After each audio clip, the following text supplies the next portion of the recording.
4 കാര്യങ്ങൾ ജീവിതത്തിൽ കിട്ടിയാൽ സൗഭാഗ്യമാണ്. ഒന്ന് അൽ മറഅത്തു സ്വാലിഹ, നല്ല ഒരു സ്വാലിഹത്തായ ഭാര്യയെ കിട്ടുക എന്നതാണ്. എല്ലാണ്ട് ഒരു നല്ല ഭാര്യയെ കിട്ടിയില്ലെങ്കിൽ അയാൾക്കൊരു സ്വസ്ഥമായ ജീവിതം കിട്ടൂല. 2 അൽ ജാറുൽ സ്വാലിഹ, നല്ല സ്വാലിഹായ നല്ല ഒരു അയൽവാസിനെ കിട്ടുക. 3 അൽ മസ്കനുൽ വാസിഅ, വിശാലമായ ഒരു വീട് ലഭിക്കുക.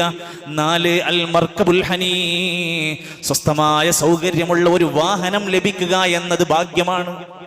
എന്നും വർക്ക്ഷോപ്പിൽ, എപ്പോഴും പണിപ്പുരയിൽ, ഒരു കാര്യത്തിന് ഉപയോഗിക്കാൻ പറ്റാത്ത വാഹനമാണെങ്കിൽ അത്ര വലിയ ഭാഗ്യമല്ല. അപ്പൊ നമുക്ക് സ്വസ്ഥമായി ഉപയോഗിക്കാൻ പറ്റാവുന്ന ഒരു വാഹനമുണ്ടെങ്കിൽ അത് ഭാഗ്യമാണ്. പക്ഷേ സഹോദരങ്ങളെ, നമ്മൾ ചിന്തിക്കണം, നമ്മൾ ഉപയോഗിക്കുന്ന നിത്യമോടിക്കുന്ന നമ്മുടെ വാഹനമായിരിക്കുമോ നമ്മുടെ മരണത്തിന്റെ കാരണം എന്ന് പറയാൻ കഴിയൂല. നമ്മളോട് അല്ലാഹുവിന്റെ ഖുർആൻ പറഞ്ഞത്, നാളേക്ക് വേണ്ടി ഏത് സമയത്ത് മരിച്ചാലും, ഞാൻ എങ്ങനെ മരിച്ചാലും എന്റെ അവസ്ഥയാണ് ഞാൻ പഠിക്കേണ്ടത്. യാ അയ്യുഹല്ലദീന ആമനുത്തഖുല്ലാഹ് വൽതൻദുർ നഫ്സും മാ ഖദ്ദമത് ലിഗദിൻ വത്തഖുല്ലാഹ്. നാളേക്ക് വേണ്ടി ഇന്ന് മരിച്ചാൽ നാളെ ഖബർ മുതൽ ഞാൻ എൻ്റെ ഖബറിൽ എൻ്റെ കൂടെ എന്താണ് ഉണ്ടാവുക എന്ന് ചിന്തിക്കാൻ, ആലോചിക്കാൻ മനുഷ്യൻ സന്നദ്ധനാവണം. എങ്ങനെയും മരിക്കാം, രോഗമാകാം, അപകടമാവാം, എന്തുമാകാം. പക്ഷേ ഏത് അവസ്ഥയിൽ മരിക്കുന്നു? ശിർക്കിലായിക്കൊണ്ടാണോ? അല്ലാഹനെ ധിക്കരിച്ചുകൊണ്ടാണോ? ഹറാമിലാണോ? കടം കൊണ്ടാണോ? ദുരിതത്തിലായാണോ? എങ്ങനെയായിരിക്കും മരിക്കാന്ന് ആലോചിക്കണം. രാവിലെ എണീക്കുമ്പോൾ പോലും നമ്മളെ കൊണ്ട് പറയിപ്പിക്കുന്നുണ്ട്. അള്ളാഹുവിന്റെ പ്രവാചകൻ നബി തങ്ങൾ സല്ലല്ലാഹു അലൈഹി വസല്ലം പഠിപ്പിച്ച പ്രാർത്ഥന, അൽഹംദുലില്ലാഹില്ലദീ അഹ്യാനാ ബഅദമാ അമാതനാ വഇലൈഹിൻ നുശൂർ. പടച്ചോനെ, എന്നെ മരിപ്പിച്ചതിന് ശേഷം ജീവിപ്പിച്ചവനെ, നിനക്ക് സ്തുതി. രാവിലെ ഓർക്കണം, നമ്മൾ ഇന്നും രാവിലെ എണീറ്റപ്പത് പറഞ്ഞവരാണെങ്കിൽ ഈ ചിന്ത ഉണ്ടാവണം, എന്നെ ഒരു മരണത്തിൽ നിന്ന് രണ്ടാമത് എഴുന്നേൽപ്പിച്ചതാണെന്ന ബോധം ഉണ്ടാവണം. വാഹനത്തിലേക്ക് പ്രവേശിക്കുന്ന മനുഷ്യൻ അല്ലാഹു തന്ന അനുഗ്രഹമാണ്, പടച്ചോൻ തന്ന അനുഗ്രഹമാണ്. അത് പറയണം, അൽഹംദുലില്ലാ എന്ന് ആവർത്തിച്ച് പറയണം. വാഹനത്തിന് എന്തൊക്കെ പോരായ്മയുണ്ടെങ്കിലും അതില്ലാതെ പോകുന്ന എത്ര പേരുണ്ട്, ആഗ്രഹിച്ച് നടക്കുന്ന എത്ര ആളുകളുണ്ട്. ബിസ്മില്ലാ, വാഹനത്തിലേക്ക് കയറുമ്പോൾ ബിസ്മില്ല ചൊല്ലണം. അല്ലാഹു അക്ബർ, അല്ലാഹു അക്ബർ, അല്ലാഹു അക്ബർ എന്ന് പറയണം. ഇത് വലിയ യാത്ര ഒന്നും ആവേണ്ട ആവശ്യമില്ല, എപ്പോഴും ചൊല്ലേണ്ടതാ. എന്നിട്ട് സുബ്ഹാനല്ലദീ സഖറ ലനാ ഹാദാ വമാ കുന്നാ ലഹു മുഖ്രിനീന വഇന്നാ ഇലാ റബ്ബിനാ സാധാരണ പ്രാർത്ഥനക്ക് ഇല്ലാത്തൊരു പ്രത്യേകതയുണ്ട്. ഈ പ്രാർത്ഥന ഇതേ വാക്ക് ഖുർആനിൽ അല്ലാഹു പഠിപ്പിച്ചു തന്നത്. മറ്റേ പ്രാർത്ഥനയ്ക്ക് ഹദീസിലാണ് വന്നുള്ളത്, ഇത് ഖുർആനിലാണ് ഈ പ്രാർത്ഥന വന്നിട്ടുള്ളത്. എനിക്ക് റബ്ബ് കീഴ്പ്പെടുത്തി തന്നതാണ് ഈ വാഹനം. എത്ര എക്സ്പീരിയൻസ് ഉള്ള ഡ്രൈവറായാലും, എത്ര വലിയ മിടുക്കനായാലും ഈ ബോധം വേണം, എന്റെ റബ്ബ് എനിക്ക് കീഴ്പ്പെടുത്തി തന്നതാണ് ഇത്. അവസാനം പറയാണ്, വ ഇന്നാ ഇലാ റബ്ബിനാ ലമുൻഖലിബൂൻ, റബ്ബിലേക്ക് മടങ്ങേണ്ടവരാണ് ഞങ്ങൾ. ഈ ബോധത്തോടെയാണ് ഇത് ചൊല്ലുമ്പോൾ വെറുതെ ചൊല്ലിയ വാക്കല്ല എന്നും അതിൻ്റെ ആഴവും ആശയവും നമ്മുടെ മനസ്സിലുണ്ടാകണം. ഓരോ യാത്രകളെ കൊണ്ട് നമുക്കുണ്ടാകുന്ന നേട്ടങ്ങൾ എന്താണെന്ന് ഇമാം ഷാഫിഈ റഹ്മത്തുള്ളാഹി അലൈഹി പറയാ. എന്നും ജോലി, എന്നും കച്ചവടം, എന്നും ബിസിനസ്, അങ്ങനെ ആവണ്ട. ഇടക്കൊന്ന് യാത്ര പോകാം, യാതൊരു കുറ്റവുമില്ല. ഇമാം ഷാഫിഈ റഹ്മത്തുള്ളാഹി അലൈഹി പറയാറുണ്ട്, യാത്രക്കാരൻ അവന്റെ ജീവിതത്തിൽ വരുന്ന മാറ്റം കെട്ടി നിൽക്കുന്ന വെള്ളത്തിനെ തുറന്നിടുന്ന പോലെയാണ്. ഇത് കെട്ടി നിൽക്കുന്ന വെള്ളമാണ്, ഒരു യാത്രയും കാര്യങ്ങളും ഇല്ലാതെ പോണ ആൾക്ക്. യാത്രയൊന്ന് പോയി ഒന്ന് റിലാക്സ് ആയി മനസ്സൊക്കെ ഒന്ന് കുളിർമയായി തിരിച്ചു വരുന്നതിൽ അവൻ ഒഴുകുന്ന വെള്ളം പോലെയായി മാറുകയാണ്. മാത്രല്ല, ഒരു വിശ്വാസിക്ക് യാത്ര കൊണ്ടുണ്ടാകുന്ന നേട്ടം യുസീലുൽ ഹമ്മ വൽ ഹസൻ. ഇമാം ഷാഫിഈ റഹ്മത്തുള്ളാഹി പറയാണ്, കുറെ വിഷമങ്ങളും ദുഃഖങ്ങളും ഒക്കെ അതുകൊണ്ട് നീങ്ങിക്കിട്ടും. ഇതൊന്നും നമ്മൾ പഠിപ്പിക്കേണ്ട ആവശ്യമില്ല. വഹുസൂല റിസ്ഖി, റിസ്ക് തേടി പോവുകയാണെങ്കിൽ ആ യാത്രയിൽ നിന്ന് റിസ്ക് നേടും, ജീവിതമാർഗം കിട്ടും. വയഹ്സുലുൽ ഇൽമ, ധാരാളം അറിവ് ശേഖരിക്കാൻ പറ്റും. സഹാബത്തൊക്കെ ഒരു ഹദീസ് കിട്ടാൻ, 2 ഹദീസ് കിട്ടാനൊക്കെ യാത്ര പോയ ചരിത്രമുണ്ട്. വഹുസ്നുൽ ഖുലുഖി, നല്ല സ്വഭാവ ഗുണങ്ങൾ യാത്രയിലൂടെ നമുക്ക് പഠിച്ചെടുക്കാൻ കഴിയും. വഹുസ്നുസ് സഹബത്തി, നല്ല നല്ല മനുഷ്യരുടെ കൂടെ ചേർന്ന് നല്ല കൂട്ടുകെട്ടുകൾ ഉണ്ടാക്കാൻ പറ്റും. മോശമായാൽ യാത്രയിലൂടെ, മോശം കൂട്ടുകെട്ടിലൂടെ മോശക്കാരനായി വെള്ളമടിക്കാൻ, മദ്യപിക്കാൻ, സിഗരറ്റ് വലിക്കാൻ, ലഹരി ഉപയോഗിക്കാൻ യാത്ര കൊണ്ട് പറ്റും. അതുകൊണ്ട് പറഞ്ഞ നല്ലവരൊപ്പം പോണം. വദഅവത്തുൽ മുസാഫിർ, യാത്രക്കാരന്റെ പ്രാർത്ഥനക്ക് പ്രത്യേക ഉത്തരമുണ്ട്. അങ്ങനെയൊക്കെ എപ്പോഴെങ്കിലും നമ്മൾ ചിന്തിച്ചിട്ടുണ്ടോ?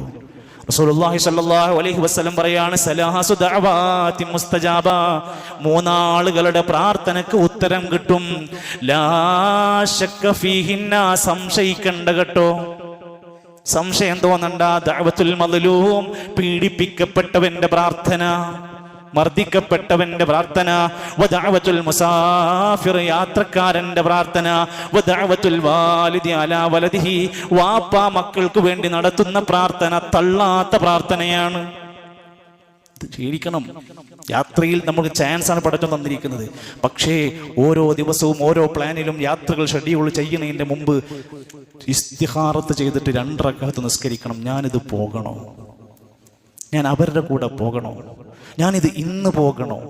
അതിനുവേണ്ടി അത് തീരുമാനിക്കാനാണ് 2 റക്അത്ത് ഇസ്തിഖാറത്ത് നമസ്കരിച്ചിട്ടാണ് അങ്ങനെയുള്ള ചില ദീർഘമായ യാത്രകളെ കുറിച്ച് നമ്മുടെ മനസ്സിലുണ്ടാവേണ്ടത്. ഇസ്തിഖാറത്ത് നമസ്കാരം മുഷാവറ ചെയ്യണം. ചിലപ്പോ നമ്മളൊരു കാര്യം നമുക്ക് യാത്ര ചെയ്യണമെന്ന് തോന്നിയെങ്കിലും അനുഭവവും ആ സ്ഥലത്തെക്കുറിച്ചോ അത്തരം യാത്രകളെ കുറിച്ചോ ബോധ്യമുള്ള അറിവുള്ള മുതിർന്ന ഒരാളോട് മുഷാവറ നടത്തിയിട്ട് വേണം ആലോചിക്കാൻ. 3 ഉലമാക്കന്മാര് പറഞ്ഞു, ഒരു കാരണവശാലും ഒറ്റക്ക് യാത്ര പോകാതിരിക്കാനാണ് പരമാവധി ശ്രദ്ധിക്കേണ്ടത്. എന്നാൽ സ്ഥിരമായി പോകുന്ന നല്ല എക്സ്പീരിയൻസ് ഉള്ള ആ പ്രദേശവും ആ വാഹനവും ആ സൗകര്യങ്ങളും ഒക്കെ അറിയാവുന്ന ഒരാൾക്ക് അങ്ങനെ പോകുന്നതിൽ കുഴപ്പമില്ല. എന്നാൽ സുപരിചിതമല്ലാത്ത ഒരു പുതിയ ഏരിയയിലേക്ക് ഒറ്റക്ക് പോകുന്ന യാത്രകൾ അപകടകരമാണ്. നമ്മുടെ നാട്ടിലൊക്കെ വ്ളോഗർമാർ അങ്ങനെ കറങ്ങിക്കൊണ്ടിരിക്കുക.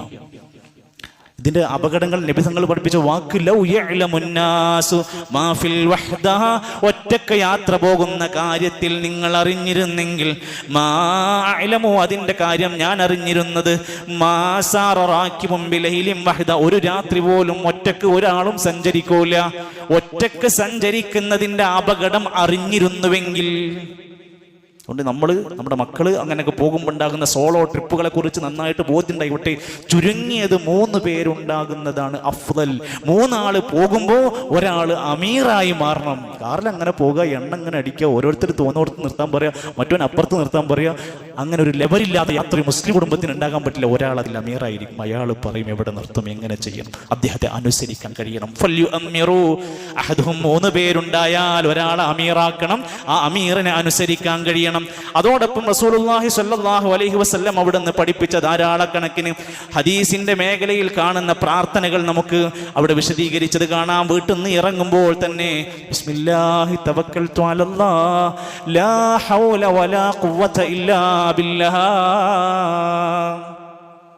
ഇതൊക്കെ പ്രാർത്ഥിക്കണം. അപ്പൊ നിങ്ങൾ തിരിച്ചു വയ്ക്കും, ഇതൊക്കെ പ്രാർത്ഥിച്ചിട്ടോ സംഭവിക്കുന്നുണ്ടല്ലോ, അതിനാണ് അള്ളാഹിന്റെ വിധി എന്ന് പറയുന്നത്. അത് അള്ളാന്റെ വിധി. ഇത് നമ്മളോട് സബബാണ്. ഇതൊക്കെ ചെയ്ത് തീർക്കലാണ് നമ്മുടെ പണി. വിധിയിൽ ക്ഷമിക്കാനുള്ള കഴിവും നമുക്ക് വേണം. എന്തു സംഭവിക്കാം. ഇത് അല്ലാഹു തആല പഠിപ്പിച്ചതായി. തവക്കുൽ ഇങ്ങനെയാവണം. വഹീന്റെ അടിസ്ഥാനത്തിൽ ഇത് പ്രാർത്ഥിച്ച് ഇറങ്ങാൻ കഴിയണം.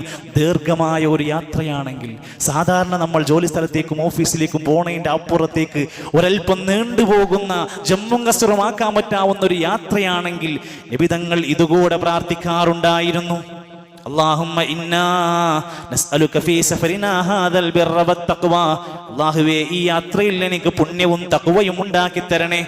വമിനൽ അമലി മാ തർദാ, നീ ഇഷ്ടപ്പെടുന്ന പ്രവർത്തനങ്ങൾ ചെയ്യാനുള്ള അവസരം തരണേ. അല്ലാഹുമ്മ ഹവ്വിൻ അലൈനാ സഫറനാ ഹാദാ, പടച്ചോനെ ഈ യാത്ര എനിക്ക് എൻ്റെ പ്രയാസങ്ങളൊക്കെ നീ എളുപ്പമാക്കി തരണേ. എന്താ ഇത്ര പ്രാർത്ഥിക്കാനുള്ള, ഞാൻ ഭയങ്കര കഴിവുള്ള അങ്ങനെ തോന്നരുത്. അല്ലാഹുമ്മ ഹവ്വിൻ അലൈനാ സഫറനാ ഹാദാ വത്വി അന്നാ ബുഅദാ, റബ്ബേ ദൂരം ഞങ്ങൾക്ക് കുറച്ചാക്കി തരണേ. ഇതൊക്കെ പ്രാർത്ഥനയിൽ വന്നതാ. അല്ലാഹുമ്മ അൻത സാഹിബു ഫിസ് സഫർ, പടച്ചോനെ യാത്രയിൽ എൻ്റെ സ്വദീഖന്റെ കൂട്ടുകാരൻ നീയാണ്. വൽ ഖലീഫത്തു ഫിൽ അഹ്ൽ, ഞാൻ വീട് വിട്ടു പോകാണ്, എൻ്റെ കുടുംബത്തിന്റെ ഖലീഫ നീയാണ്, എൻ്റെ കുടുംബം നീ സംരക്ഷിക്കണം. അല്ലാഹുമ്മ ഇന്നി അഊദു ബിക മിൻ വഇസാഇ സഫർ, യാത്രയിൽ ഉണ്ടാകുന്ന എല്ലാ ദുർഘടമായ കാര്യങ്ങളിൽ നിന്നും നിന്നോട് കാവൽ ചോദിക്കുകയാണ്. വകആബത്തിൽ മൻദരി, കാണാൻ പറ്റാത്ത മോശകരമായ അപകടകരമായ കാഴ്ചകളിൽ നിന്ന് ഞാൻ കാവൽ ചോദിക്കണം. എൻ്റെ കണ്ണിന്റെ മുമ്പിൽ ഒരു അപകടം കാണിക്കല്ല പടച്ചോനെ, എനിക്കല്ല മറ്റുള്ളവർക്കുണ്ടാവരുത്. കുടുംബത്തിലും എന്റെ സമ്പത്തിലും മോശപ്പെട്ട അവസ്ഥകൾ ഉണ്ടാക്കരുത് റബ്ബേ. ഇതെന്നൊക്കെ കാവല് ചോദിച്ചിട്ട് പ്രാർത്ഥന അങ്ങനെ പോകാനാണ് പഠിപ്പിച്ചിരിക്കുന്നത്. ഇത് വിശ്വാസിയുടെ ഒരു മാത്രം പ്രത്യേകതയായിട്ട് നമ്മൾ തിരിച്ചറിയണം.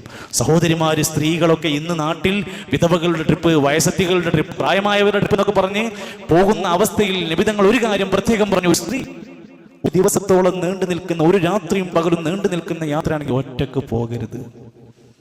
ഇല്ലാദീ മഹ്റമിൻ അലൈഹ, അവളുടെ മഹ്റം കൂടെ ഉണ്ടാവണം. ആരാ മഹ്റം? അവളെ ഭർത്താവ്, അവളുടെ മകൻ, അവളുടെ ആങ്ങള, അവളുടെ ഉപ്പ, അങ്ങനെയുള്ള ആ മഹ്റമിന്റെ കൂട്ടത്തിൽപ്പെട്ട ഒരാളില്ലാതൊരു പെണ്ണ് ഒറ്റക്ക് ദീർഘമായ യാത്രകൾ പറഞ്ഞയക്കരുത്. ഇതൊക്കെ ഇസ്ലാം അവിടെ നിന്ന് എടുത്തു പറഞ്ഞ് സുരക്ഷക്കുള്ള മാർഗനിർദ്ദേശങ്ങൾ നൽകി. നീ എവിടെങ്കിലും ഒരു വഴിയിൽ ഇറങ്ങിയാൽ അഊദു ബികലിമാത്തില്ലാഹി തമ്മാതി മിൻ ശർരി മാ ഖലഖ്, എല്ലാ ഷർറിന്നും കാവൽ ചോദിച്ച് ഇത് പ്രാർത്ഥിക്കാൻ നബിതങ്ങൾ മാതൃക കാണിച്ചു തന്നു. ഇനി യാത്ര കഴിഞ്ഞാൽ വേഗത്തിൽ തിരിച്ച് വീട്ടിലെത്താൻ ശ്രമിക്കണം. ഇനിയും സമയമുണ്ടല്ലോ, ഇനിയുണ്ടല്ലോ ദിവസം. എന്താ പോയിട്ട് ഇത്ര തിരക്ക്? ആവശ്യം കഴിഞ്ഞാൽ പെട്ടെന്ന് വീട്ടിലേക്ക് തിരിച്ചു മടങ്ങുക എന്നതാണ് സുന്നത്ത്. നബിതങ്ങൾ പറഞ്ഞു, അസ്സഫറു ഖിത്അത്തും മിനൽ അദാബ്, യാത്ര ശിക്ഷയുടെ ഒരു കഷ്ണമാണ്. ചെറിയൊരു ശിക്ഷയാണ് ഒരു യാത്ര എന്ന് പറഞ്ഞ. അത്തരം യാത്രകളെയും യാത്രക്കാരെയും നമ്മൾ മാനിക്കണം എന്ന് പറഞ്ഞു. അവരെ ബുദ്ധിമുട്ടിക്കുന്ന ഒന്നും നമ്മൾ ഇന്ന് വരാൻ പാടില്ല. യാത്ര എന്ന് പറഞ്ഞ ഒരു ശിക്ഷയുടെ കഷ്ണമാണ്. എന്തുകൊണ്ട്? അഹദുക്കും തആമു, അവന്റെ ഭക്ഷണത്തിന് മുടക്കം വരും, സമയത്ത് കൃത്യമായി ഭക്ഷണം കിട്ടൂല. വശറാബ, അവന്റെ വെള്ളത്തിന് തടസ്സമുണ്ടാകും.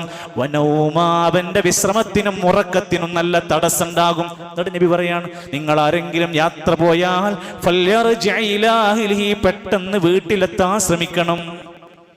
പിന്നെ മുട്ടിത്തിരിഞ്ഞ് വഴിയായി നടന്നു പോകരുത്, വേഗത്തിൽ തീർക്കാൻ വേണ്ടി ശ്രമിക്കണം എന്നർത്ഥം. അതുകൊണ്ട് എൻ്റെ പ്രിയരെ, തിരിച്ചെത്തിയാൽ അൽഹംദുലില്ലാ നമ്മുടെ സ്വന്തം പള്ളിയിൽ കയറി 2 റക്അത്ത് നമസ്കരിക്കണം. ഇതൊക്കെ സുന്നത്തിന്റെ കൂട്ടത്തിൽ ഒരു യാത്രയുടെ മര്യാദകളിൽ പഠിപ്പിച്ചതാണ്. അപകടങ്ങൾ സംഭവിച്ചതിന് ശേഷമുള്ള ചൂടേറിയ ചർച്ചകൾക്കും വിശകലനത്തിനും പ്രസക്തിയില്ല. മദ്യപിച്ച് വാഹനം ഓടിക്കുന്ന എത്രയോ പേർ നേർസാക്ഷ്യമായി നമ്മുടെ ജീവിതത്തിന് മുമ്പിൽ വന്നു പെട്ടിട്ടുണ്ട്. അവൻ ഓടിക്കുന്ന വാഹനം എത്രയോ ആളുകളുടെ ജീവൻ നഷ്ടപ്പെടുത്തും. അയാളുടെ ബാക്കിലിരിക്കുന്നവരുടെ അവസ്ഥ എന്തായിരിക്കും? ഉറക്കമൊഴിച്ചുകൊണ്ട് തന്റെ ഉറക്കം ശ്രദ്ധിക്കാതെ യാത്ര പോകുന്നവൻ, അയാളെ മാത്രമല്ല അവൻ കൊണ്ടുപോയി ഇടിക്കുന്നവന്റെ മുഴുവൻ കുടുംബത്തെ തകർക്കുക. ഇതൊക്കെ എത്ര തവണ പറഞ്ഞതാണ്. അമിത വേഗത നമ്മുടെ പ്രിയപ്പെട്ട ചെറുപ്പക്കാർ, യുവാക്കൾ ഒരു ത്രില്ലായി മാറുകയാണ്. വേഗത കുറക്കുക എന്നത് ഇഷ്ടമില്ലാത്തൊരു തലമുറ വളർന്നു വരികയാണ്. അതിന്റെ പരിക്കുകൾ ഇന്ന് വ്യാപകമാണ് എന്ന് നിങ്ങൾ ഈ പരിസരത്ത് നടന്ന അപകടങ്ങളുടെ വാർത്തകൾ, CCTV രംഗങ്ങൾ മാത്രം കാണാം, നമുക്ക് മനസ്സിലാക്കാൻ സാധിക്കും. അശ്രദ്ധയോടെ വാഹനം ഓടിക്കുന്നവർ, മൊബൈലിൽ കളിച്ചും അങ്ങോട്ട് നോക്കിയും ഇങ്ങോട്ട് നോക്കിയും ഒക്കെ അശ്രദ്ധമായി ഓടിക്കുന്നവർ, ഇവർ സ്വയം നാശം വിളിച്ചു വരുത്തുകയാണ്. അതുകൊണ്ട് തന്നെ ചില മനുഷ്യരൊക്കെ യാത്ര എന്ന് പറയുന്നത് ഒരു വലിയ ആഘോഷമായി, ഒരു പൂരപ്പറമ്പാക്കി കാണാൻ ആഗ്രഹിക്കുന്നവരുണ്ട്. പാട്ടില്ലാതെ അവർക്ക് യാത്രയില്ല. അവർക്ക് പുകയുണ്ടാവണം, തുള്ളി ചാടണം, DJ സൗണ്ട് സിസ്റ്റങ്ങൾ വേണം, അതുണ്ടെങ്കിൽ ഒരു യാത്രയാവുള്ളൂ എന്ന പൈശാചികമായ ദുർബോധനം നമ്മുടെ ജനങ്ങൾക്കിടയിൽ ഇന്ന് വ്യാപകമാണ്.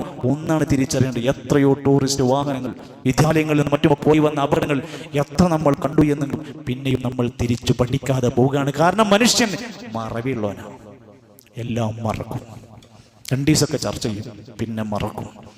നമസ്കാരം വരെ ഉപേക്ഷിക്കുന്ന യാത്രക്കാർ ശ്രദ്ധിച്ചു നോക്കി. നാട് വിട്ടാ പിന്നെ നിസ്കാരമില്ല. യാത്രയിൽ നമസ്കരിക്കുക എന്ന് പറഞ്ഞ എന്തോ ഒരു വലിയ അത്ഭുതമായി കാണുന്ന മനുഷ്യർ അത്ഭുതപ്പെടാനില്ല.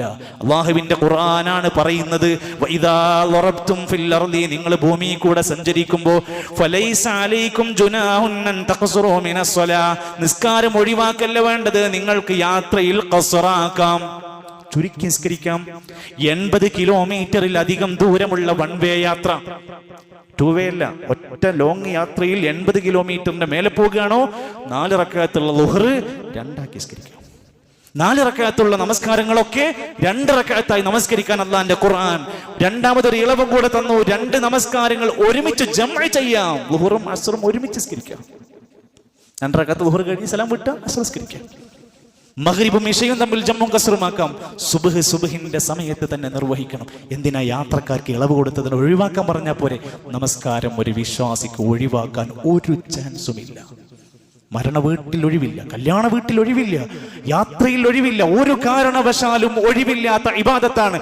ഇന്ന സ്വലാത്ത കാനത് അലൽ മുഅ്മിനീന കിതാബം മൗഖൂതാ. സമയം നിശ്ചയിക്കപ്പെട്ട ഇബാദത്താണ്. അതുകൊണ്ട് നമ്മുടെ ഓരോരുത്തരുടെയും ഓരോ യാത്രകളും നമുക്ക് സ്വയം പാഠമാകാനും സ്വയം ഒരുങ്ങാനും, എൻ്റെ ഖബറിലേക്കുള്ള അവസാനത്തെ യാത്ര ഏത് നാട്ടിലും ഏതവസ്ഥയിൽ വന്നാലും ഞാൻ അതിനു ശേഷമുള്ള ജീവിതത്തിന് ഒരുങ്ങിയിട്ടുണ്ടോ, എൻ്റെ കടങ്ങൾ എഴുതി വെക്കാറുണ്ടോ, ഞാൻ ആരോടെങ്കിലും പിണങ്ങി നിൽക്കുന്നുണ്ടോ, ഞാൻ ആരെയെങ്കിലും വഞ്ചിച്ചിട്ടുണ്ടോ, ഞാൻ ഈ പോകുന്ന എൻ്റെ യാത്ര അവസാനത്തെ യാത്രയായാൽ ഉണ്ടാകാവുന്നതിനെ കുറിച്ചൊക്കെ ചിന്തിച്ചിട്ട് ഒരു ഒരുക്കത്തോടെയാവണം നമ്മുടെ ജീവിതത്തെ ക്രമീകരിക്കേണ്ടത്.